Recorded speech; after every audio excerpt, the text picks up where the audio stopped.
The man, the myth, the legend.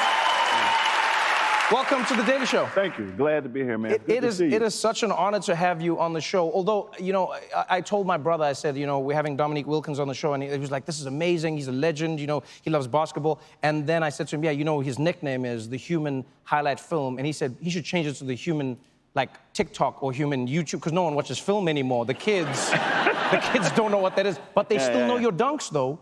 How does it feel to do something so well that regardless of the generation, people still recognize you as one of the greats, one of the greatest to ever do it? You know,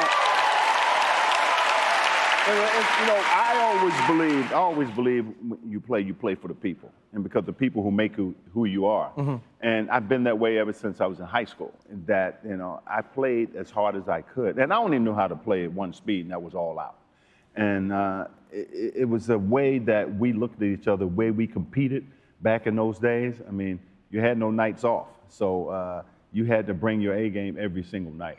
The game has completely changed because players now have an outsized influence, you know, as opposed to what your generation had. I mean, you see the news, even just recently, you know, the Brooklyn Nets saying, okay, you know, Steve Nash, it's time for you to go. And people saying, wow, are we really living in the era where players have more power than the team / the coach? And, you know, and not even commenting on that story, it seems like sports has changed, or the NBA has changed in terms of where the power lies. Do you think it's good for the game? But I think it's good things and bad things about it. You know, I really admire these guys kind of, you know, having their own destiny, creating their own destiny to do something great for themselves. And they do have a lot more power than we had because we didn't go to different teams. We played in one organization, you know, most of our career. And I got to say, I was proud to play in Atlanta for most of my career.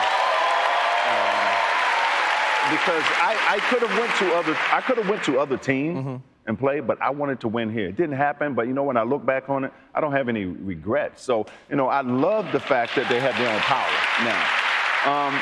Now, as things back in our day, I loved more, just from a competition standpoint, when, you know, you got to play against Magic Johnson one night, Jordan one night, Dr. J one night. This is every single night. So it was tough every night out. And so I had to make sure that I was focused, had to make sure our team was focused to compete on the level that, you know, the organization expected.